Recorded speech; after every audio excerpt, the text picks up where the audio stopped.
Siamo con Roberto De Angelis. Roberto, oggi la prestazione è insomma più che sufficiente, purtroppo non arriva il gol. Ultimamente siamo un pochetto sfortunati ultimamente, però ci sta il calcio a questa, se non la metti dentro la palla è inutile. Secondo me il portiere loro stasera forse top player, ha preso tutto quello che poteva prendere ha preso. Siamo stati sfortunati, loro hanno una bella squadra, però secondo me De Angelis stasera meritava, perlomeno un pareggio.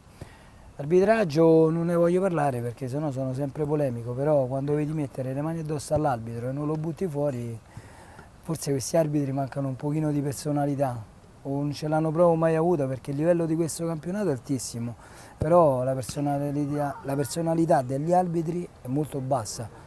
Perché qualsiasi categoria, l'arbitro che viene spinto e il giocatore viene buttato fuori.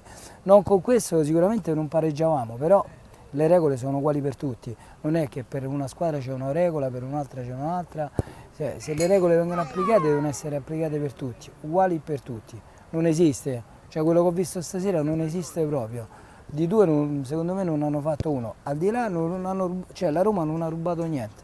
È giusto, è il 2-0, loro sono stati piccini, quando hanno potuto hanno segnato, forse gli unici due tiri, perché questo lo dobbiamo dire, forse gli unici due tiri, unici due gol, forse ricordo solo una parata di Mirko Perazzolo che è stato bravissimo, ha fatto un bel intervento, per il resto secondo me De Angelis meritava di più. Abbiamo un bel calcio, però il campionato è lungo, quest'anno ci siamo, sono convinto delle nostre potenzialità. È un De Angelis che peraltro sembra molto più autorevole in mezzo al campo rispetto allo scorso anno. Pressiona a tutto campo tutta la partita e alla fine è vero, è mancato solo il gol, però avete fatto veramente una buona partita.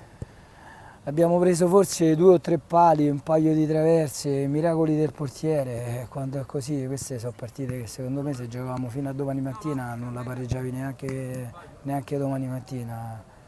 Perciò è andata così, ripartiremo dalla Longarina quest'altra settimana, non ricordo con chi giochiamo, però ogni partita tanto sono tutte difficili, non esiste una partita facile, qui non c'è il Carpi, senza levare niente al Carpi che è una bella squadretta.